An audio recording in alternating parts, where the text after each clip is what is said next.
All of the entities are literal monsters who can do pretty much anything, especially with Seek being able to kill you before even reaching the player. The strength for these entities are crazy, but with this being said, which of the entities are the absolute strongest? Well, let's rule out a few of the entities, and the first one I want to go over is Rush. This is because right before Rush arrives, we always get a clear indicator, the lights flicker, which makes the entity much easier to survive. Rush can't even kill you if you have something like a Starlight bottle or a Starlight jug, meaning it fails to take you out even on the first try. And this would make you think that although Rush is incredibly fast, it's actually quite weak, since it can't kill you if you're holding out one of these items. And you'd be correct in assuming that. But that's only until we encounter Rush again in the mines, where things change completely. Down there, Rush can appear from the front or the back, choosing whichever angle gives it the advantage, instantly making it far more dangerous than before. So if they can appear from the front and the back, then Rush might not actually be as weak as you think, especially since you're not always carrying one of those items. Down in the mines, that alone makes Rush way more annoying and way harder to deal with, than the version you met in the hotel, which would also then show Ambush's strength, as they're pretty much the same type of entity.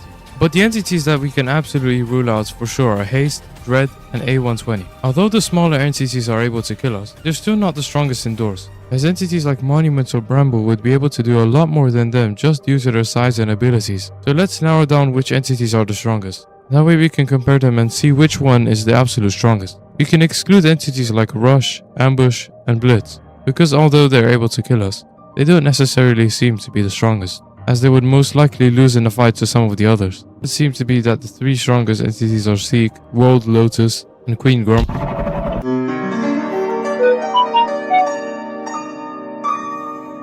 So, do we help him? Nah. Yeah, that would cost a lot. You weren't expecting this, were you? Anyway, the reason he put Queen Grumble as an option for one of the strongest entities is because at the end of the mines, we literally watch her tear straight through the ground like it's nothing. Like the floor isn't even solid to her.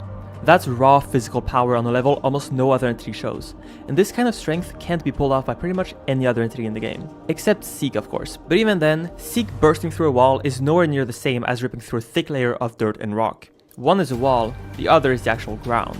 And the reason he said Seek is because Seek doesn't just kill you on contact. It has multiple forms that all do the exact same thing. You've got the main Seek during the chases, the Seek hands in the grand hallway that instantly grab you the moment you mistime a turn, the Seek sludges in the dam that wipes you out the second you get too close, and even the Seek worm, which can burst out and end your run without giving you a room to react. All of these versions hit you once and that's it, you're done.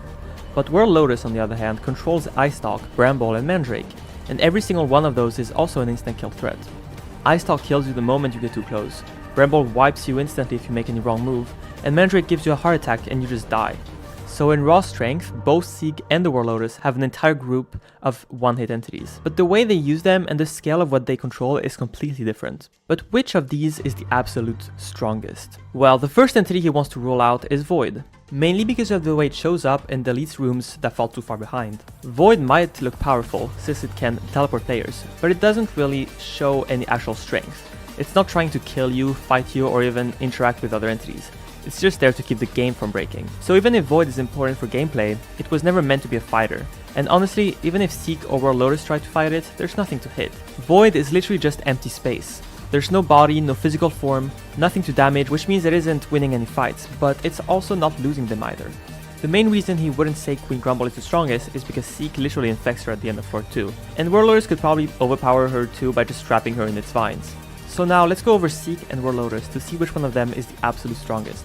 But then you have World Lotus. They've got the advantage of being a later experiment, while Seek was made way earlier, and the World Lotus is strong in a totally different way. They can control other entities, move vines around, take over Bramble, Ice Stalk, Mandrakes, and even try to mess with the monuments. They spread across entire areas and can basically take control of whole floors. And when they attack through Ice Stalk, that's where it gets crazy.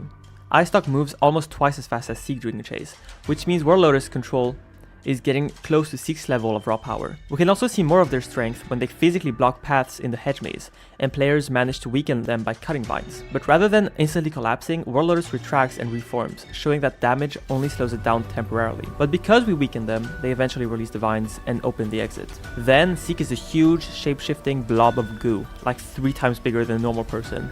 That's just the entity we see in chases.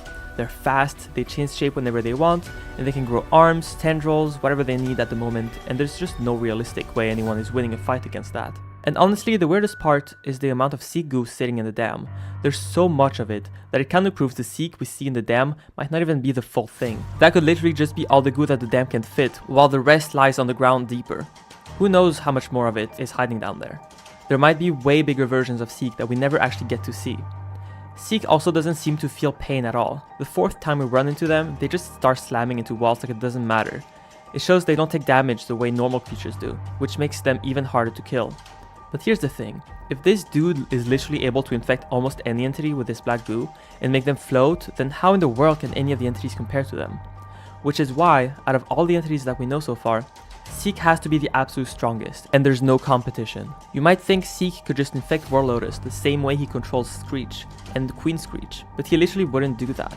World Lotus is way too big and too spread out. To completely infect something like Lotus, Seek would have to dump basically all the goo in the entire dam into every single pipe, every underground mass, everything. And that would straight up drain Seek to nothing. He'd be sacrificing his entire body just to try taking over an entity that he doesn't even need to infect. And also, I want to apologize for something that he said in an earlier video. He claimed World Lotus was stronger than Seek, and yeah, after actually digging into the lore and doing the research, that was completely wrong. Seek is actually much stronger, and he just wanted to clear that up. But what do you guys think? Let me know in the comments. Thanks for watching, subscribe, and this was Doors Theory, where every door opens another mystery. See you next time!